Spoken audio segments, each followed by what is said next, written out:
Hello, Abigail here with some thoughts about the upcoming Venus retrograde. Should I have probably posted this sooner? Yes. But, Mars retrograde in my 11th, it happens when it happens. So we are already in the pre-shadow phase that began on January 28th.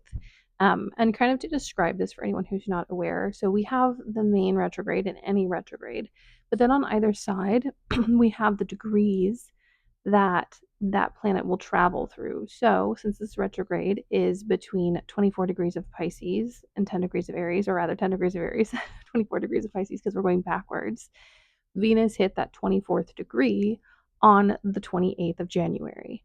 And then, has moved all the way through on the day that I'm recording this. We're not quite to the degree of the retrograde, but we're getting there, which is 10 degrees of Aries. And then the planet will pass back through, and then it stations direct, and that post shadow phase starts where it goes from 24 to 10 again. So we have kind of that main retrograde area where everything's happening. However, depending on what's going on and the surrounding energy and the planet that is going to be having this retrograde journey, the pre and post shadow phase have their own unique influence. They often are the action points that preempt a lot of the events that we have in the retrograde itself. And then the post shadow is, I kind of consider it either the kind of resodding of the soil that's been dug up, or you can consider it kind of like a digesting of everything that's happened and a kind of sewing up of any loose threads as you move, back forward. So in this Venus retrograde, now that I started off with a ramble about retrogrades in general, we have Venus in Aries. It will go into Pisces. And what's really interesting is firstly, this is, a two energy retrograde where we have, the energy of Aries and the energy of Pisces involved. But it's even more interesting than that because Venus is detriment, because Venus is domicile in Libra, it is in detriment in Aries, and because um, Venus is very happy in Pisces, it is exalted in Pisces. And so we get this really beautiful moment where Venus gets to kind of shine in their glad rags. Even in retrograde, it's going to feel better than the portion that is in Aries. There's going to be, it'll be a Venus who is more content and more at home in the chaos versus, a Venus in Aries, which is essentially a warrior Venus, but not warrior as in like I wear flashy stuff and hold a sword. We're talking bloodied, muddy, wounded, aggressive in Aries. I think what's unique about this for me is that I am a Venus Aries and I am getting completely nailed by this Venus retrograde. So, it makes this both, I think, more enlightening and probably less enlightening in some ways because this is my strength and also my weakness, at least the first part of this retrograde. So the retrograde officially starts on March 1st and it will end, depending on your time zone, on April 12th. I think it ends April 13th for people that are, further west. But it is a fairly long retrograde. Our, fastest retrograde is Mercury, and then the next is Venus. But Venus retrogrades always, at least to me, feel like they last for forever. Mars retrogrades, it's a millennia. I will say Mars in Gemini was a little better, but this Mars in Cancer, an eon. And I'm recording this on the day that it stations. Um, Thank God. And I think there's a reason I'm recording it on the day that it stations is that I'm finally feeling able to move things ahead in a more organized way in the place where groups and kind of networking and things happen. And I'm recording this to people out in the world that I may or may not know, which is a very 11th house thing. So we have that. And then we will station direct on that April 12th. And then we go through that post shadow period all the way up until May 15th. So it's a pretty hefty chunk of time. This isn't even more, I keep saying it's more unique. It is really unique. We have the Venus retrograde going through eclipse season. And the final Aries eclipse happens at 9 degrees, where Mercury will also have stationed retrograde right around the place where Venus stationed retrograde. That part of your chart is going to be rubbed raw. And on top of that, later this year, we get Neptune entering into Aries in those early degrees. We will have Saturn entering into Aries. So just know that even if you don't have placements in the early degrees of Aries this year and even into 2026, it is a part of your chart that is constantly being hit and traversed and trampled on and stepped on and raked over, and in some good ways, tended to. Um, and so look for that activation, look for where this is in your natal chart. I use whole signs. So if your rising is Libra, say that is your seventh house. Um, Even if you don't have anything there, it is getting a makeover. And just because there's not a planet there doesn't mean that it's not important. It just means that you might want to look to the ruler of that house, so Mars, in your chart and in the sky to kind of see what those messages are. If you are like me and you have a planet there, Venus, then you will know that that planet is getting a constant kind of activation and will continue to get that activation into 2026. I think the great conjunction is like February 22nd, February 20, so like a year from now. That is when Neptune and Saturn are conjunct at the early degrees of Aries, and they will continue to move through those early degrees into 2026. So this Venus retrograde is more than just this moment. It always is, but it's more than just this moment on a bigger scale. And it will be retrograde through the spring equinox. It will be retrograde through the eclipses, as I mentioned earlier. So the eclipse portal is graced by a retrograde Venus. And I'm pretty for sure retrograde Venus is conjunct the North Node in Pisces on that final Aries eclipse on the 29th of March. So there's just so many callbacks, so much activation. It's also important to remind us that while Venus is the planet of relationships and connectivity and, beauty and the arts, not in a Neptunian way where we're talking more about the quality of the art and the essence of art. Venus is very much the activation and the presentation of art and beauty. Um, Venus is also values, and to what you value and where that is in your chart, your values are going to shift and change. For some, they might be cemented. I will say, with the energy of this Venus, I think a lot of us are not going to be cementing values. We're going to be shifting them and changing them and re-understanding how we want to engage and have relationship with those values. Another personal example is during the Venus retrograde in Capricorn a couple years ago, completely transformed my career, actually, and my values. And it was in my fifth house. And all the jobs that I've ever done that have been true to me, not the ones that I've done to keep myself alive, but the ones that I've pursued as a passion, have been creative. And so I had to re-understand my creativity. And in Capricorn, it was in very practical ways and had a lot to do with morals and ethics and, very Saturnian themes. And yes, I do know that Jupiter kind of more aligns with justice and stuff, but the practicality of ethics and the practical application of ethics came into play because the career I was in had a lot of, to be frank, actual predators. And to get up on the ladder, you would have to ignore that they were and that they were actively, I was in the arts, they were actively doing that. And I wasn't exactly progressing per se, but if I had some progression, I would have had to have accepted that. And so that value shift happened in that retrograde. And importantly, you don't always get the shift in the retrograde. That shift for me happened a month later. It really depends on what's in your chart, what's being aspected. Also, you can start to track your own retrograde patterns. I'm Mercury ruled. When I have a Mercury retrograde, there's a point around the cazimi where things get unstuck and I start to progress even before the retrograde is over and begin to be able to process what has already happened. It's kind of a very Mercury thing.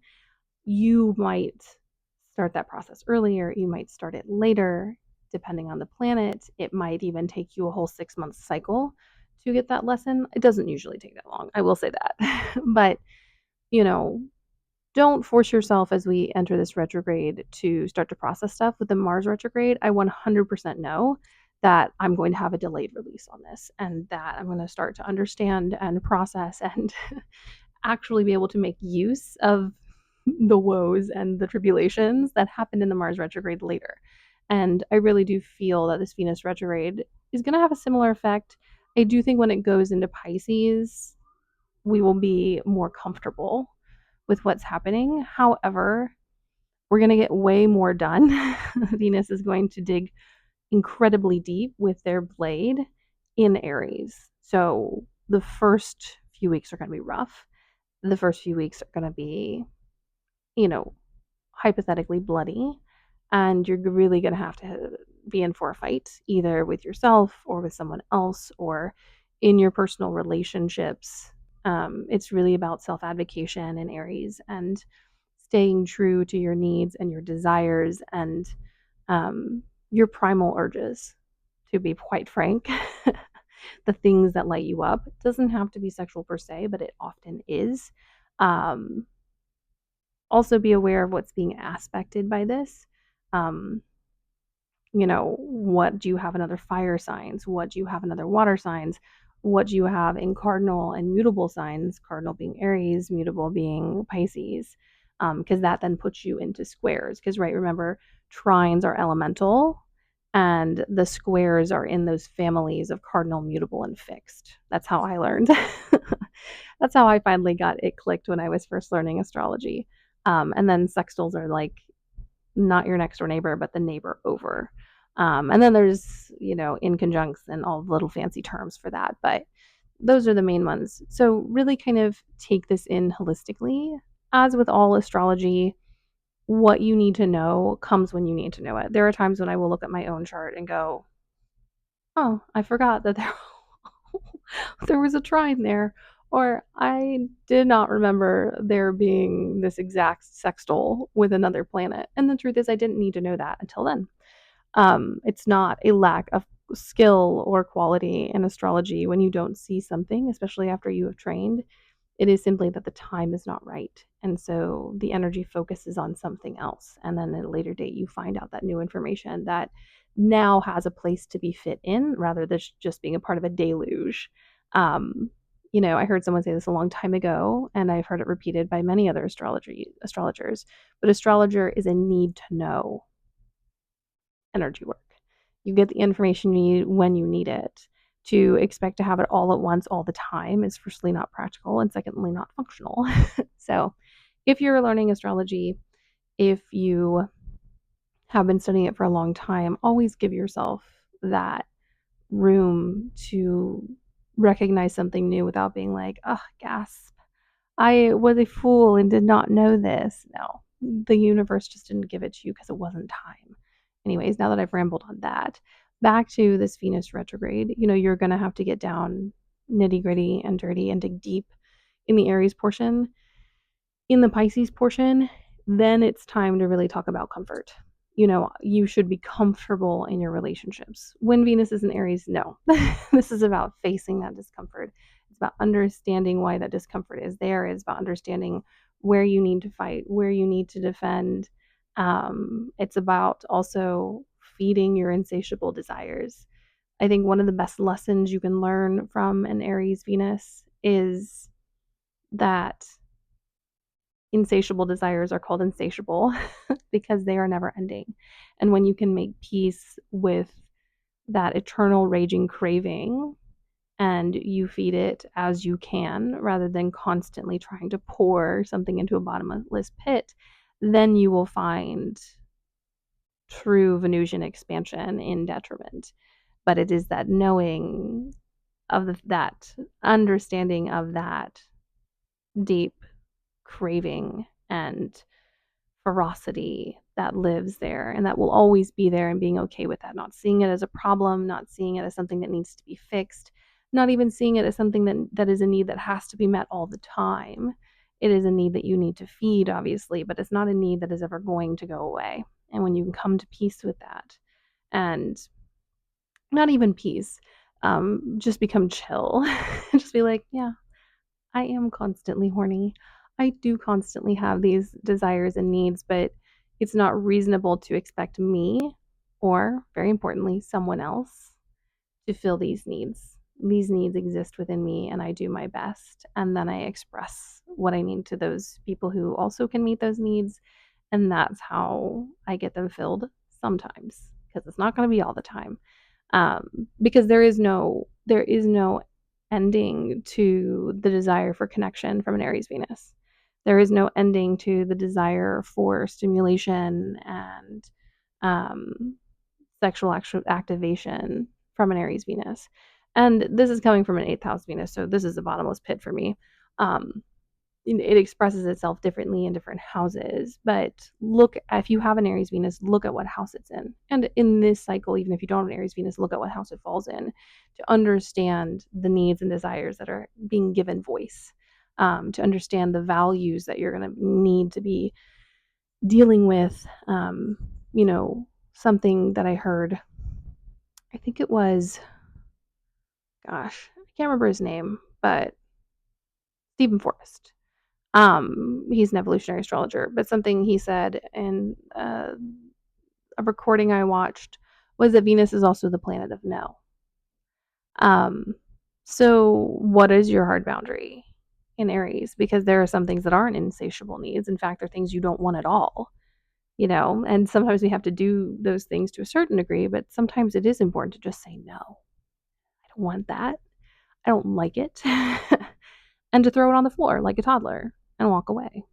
There's nothing wrong with acting like a toddler in moments where it is warranted. We often are so harsh on toddler behavior. And this is coming from someone who has nannied for many years and who has been too harsh on toddler behavior. Not cruel, but has seen it as an impediment rather than a form of communication. I have learned from my experiences that's not true. Um, there are times that call for that behavior, that call for you to throw something on the ground or to express yourself beyond words and be like, I don't like it. Yuck. Ew. I'm not going to touch it. That is also acceptable in this retrograde. You will have to be ready for some people to have their feelings hurt, and you can handle that in whatever way you want. But it is important to know what your yeses are and your nos are in this Aries Venus. Also, I'm already getting people asking me about how to get back with their exes. Firstly, darling, they're going to show up anyways in this cycle because another aspect of this Venus retrograde is that Mercury retrograde that is almost exactly on top of it. I think it's like 9 degrees to 26 degrees. It's almost exactly the same degrees as the Venus one. I would have to go look it up. I'm going to do another video on it. But your typical kind of Mercury corpses of the past coming to the surface, because Mercury just kind of brings up stuff in retrograde that has already happened, is like doubled when we come into this Venus retrograde, especially with the Venus in Aries, when a bunch of people are going to be like, gosh, my needs aren't met, and now I'm going to go back and pester the person who I sucked dry last time. I'm going to say this, you don't want that ex back. You don't need someone who, and yes, 100%, there are like really niche situations where it was just a misunderstanding and you all need to work it out because of the retrograde. But if this person was abusive or selfish or harmful, please don't get back with them in this retrograde. Okay? Because I've already had people asking me what spells to do and what energy they need to do. If you want to do anything around an ex this season, do past life work, please. That work is going to be so much more valuable to you than trying to get someone back who hurt you before or who their time is just done in your life. Um, Obviously, some of us have to do what we have to do. So if that is your journey, that's fine. Don't feel guilty about it.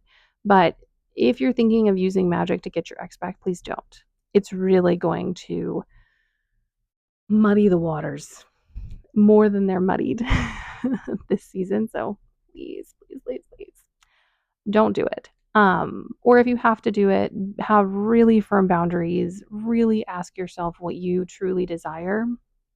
Remind yourself that there is an other side to this where there are other opportunities and other people who are available.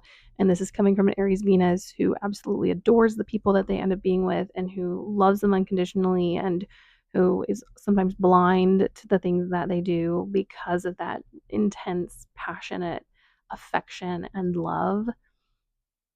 Don't let it blind you. In the worst case scenario or in a scenario where you feel like you have to, take a step back. In any retrograde, taking a step back and observing is your best friend. Also, when Venus goes into Pisces, while it's a much gentler energy and I think it's going to feel nicer for us, it's also unfortunately a bit blinding. In Pisces, we're not always fully aware of our feelings. Sometimes we're very Jupiterian, projecting our own dreams and desires onto someone else and believing that they are the answer when unfortunately the answer lies within and it's just a projection.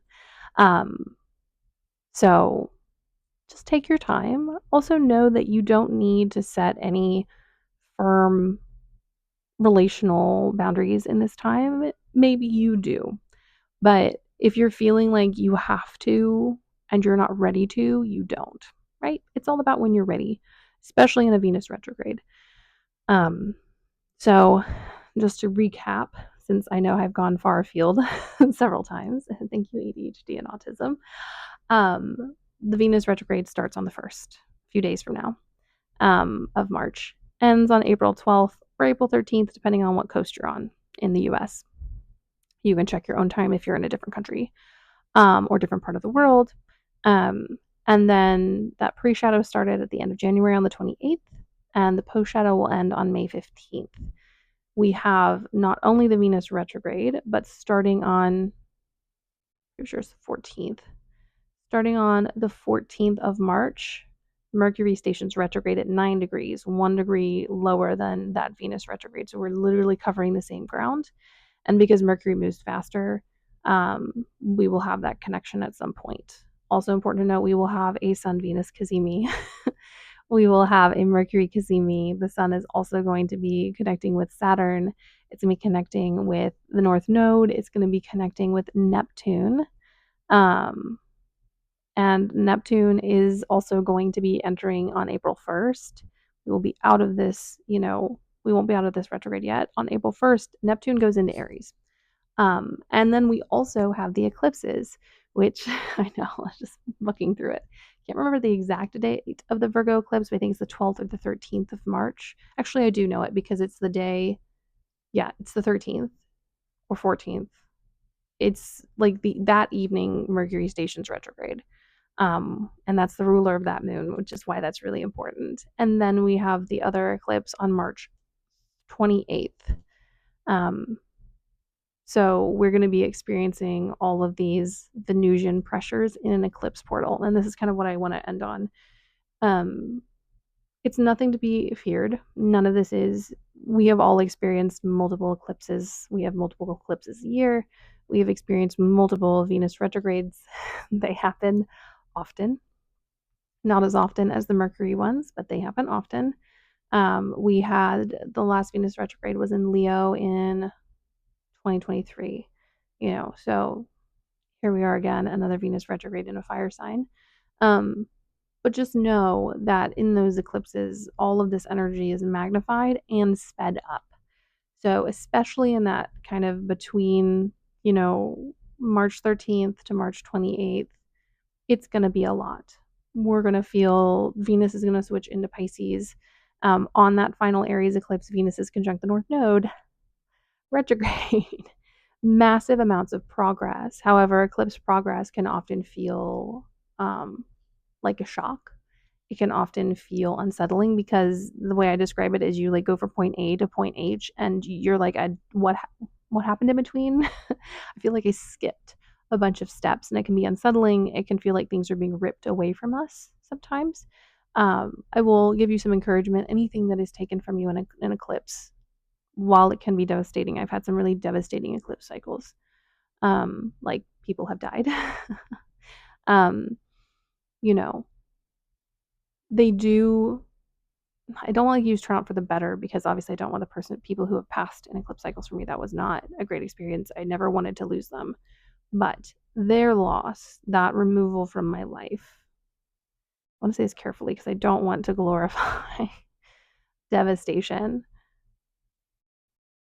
taught me lessons that then helped me to progress. And I think there was sort of an inevitability about their deaths. They were going to pass anyways. The eclipses just sped it up. But those things that were taken from me, those people, those opportunities, not the people, but like other situations, looking back, years later, I can see how that transformed my life and completely shifted the direction in a way that is more aligned and attuned with who I am. And those people and their loss spurred me towards a better relationship with self and a clear understanding of who I am. And those people still live on my altar as very dear um, souls to me. My brother passed during an eclipse. Um, and obviously, I would never want to lose him, and I never did. But his passing showed me the way I didn't want to live my life anymore and showed me who I didn't want to be around, and that I was no longer going to exist in abusive relationships. And I left my family, me oversharing as I cry. Um, but I just want you to know that even if it feels really rough and it feels like a lot, the lunar nodes and their relationship to your natal lunar nodes, all of that is a realignment. My lunar nodes are square. I'm being realigned in order to have traction, which is what squares do. Traction to move forward into the future in a more authentic and honest and honestly better way for me through eclipses. So when you see things passing away, grieve them, do ritual for them.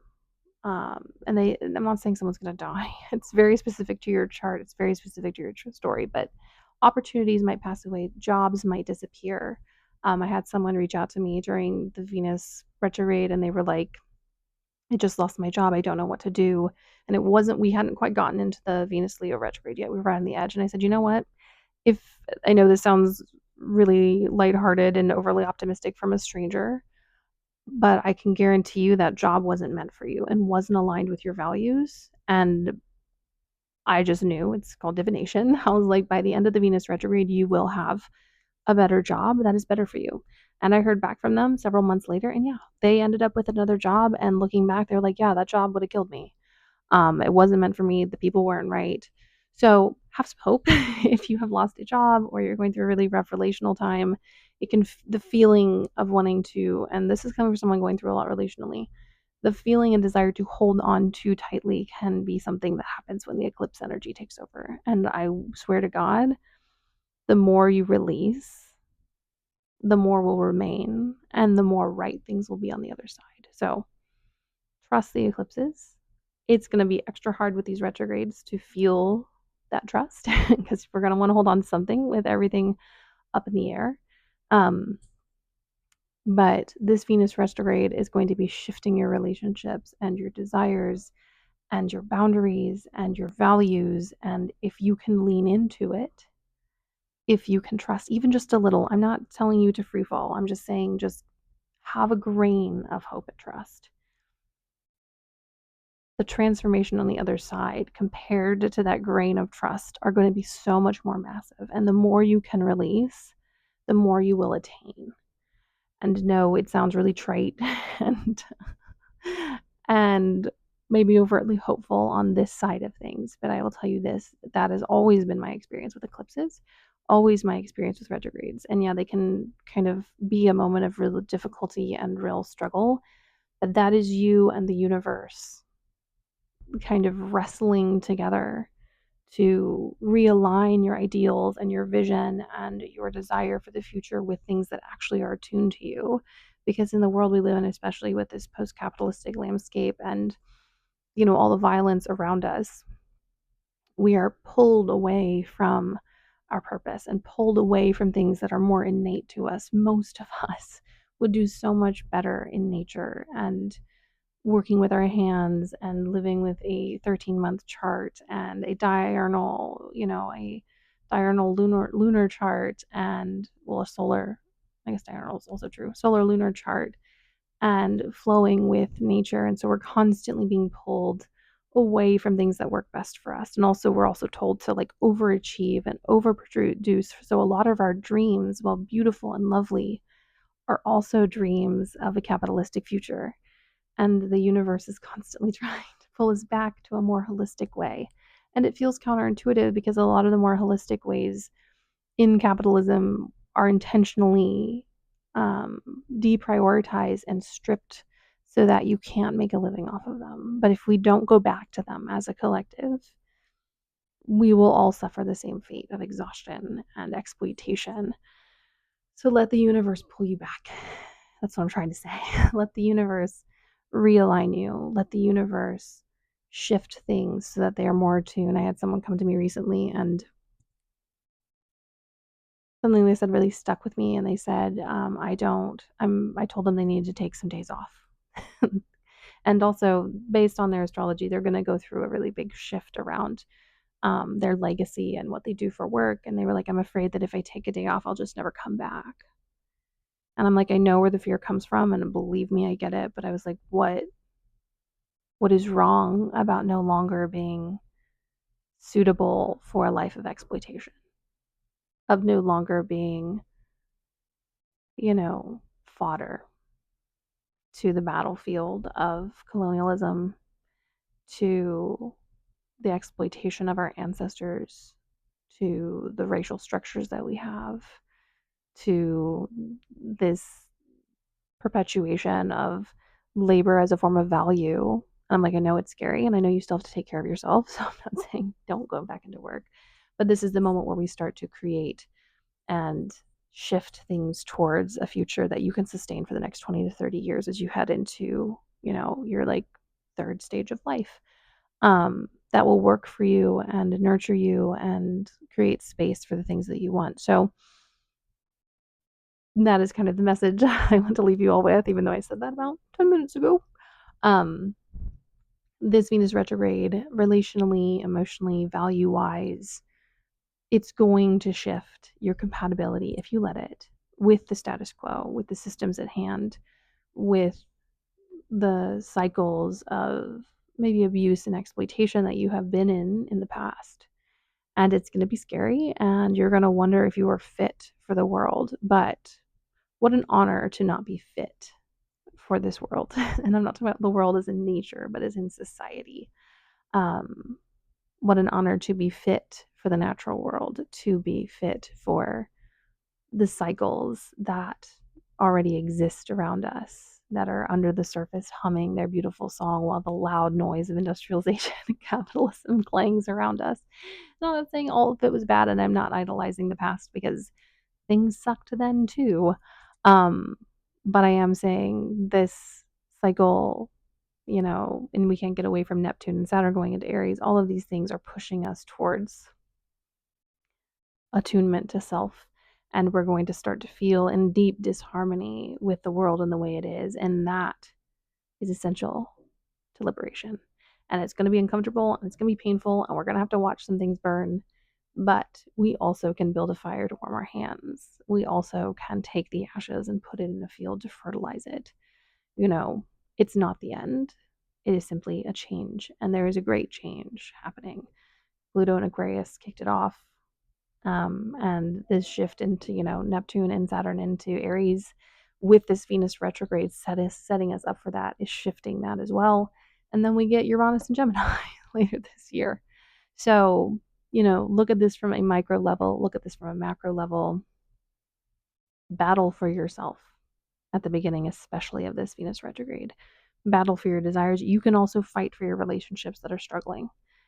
When I say release, it doesn't mean that you have to be like, well, I'm just going to burn all the things that are currently dysfunctional. No, that's the Mars retrograde bringing everything to the surface. Maybe you do need to fight for your relationship, then do that, but find a way that works. Don't just fight for fighting's sake. Fight for a passion, fight for a desire, fight for an outcome. And if it doesn't work, allow the eclipses to clean house. And if it does work, allow the eclipses to clean house. Anyways, these are just some of my thoughts on the Venus retrograde. Please pop any comments and questions you have below. Like and subscribe. When I say it makes my day, believe me, it does. It makes me feel all warm and fuzzy inside. I wish you a blessed Venus retrograde. I will, of course, be here posting, videos and other breakdowns. If you have something you would specifically like me to make a video about, depending on the topic and my expertise, I will. So feel free to make requests, and sending you all a wonderful Mars direct moment because that's where I am. And let me tell you, the energy, and we've only stationed direct. All right. I love you all. I will see you in a different space and time. And enjoy Venus in Aries.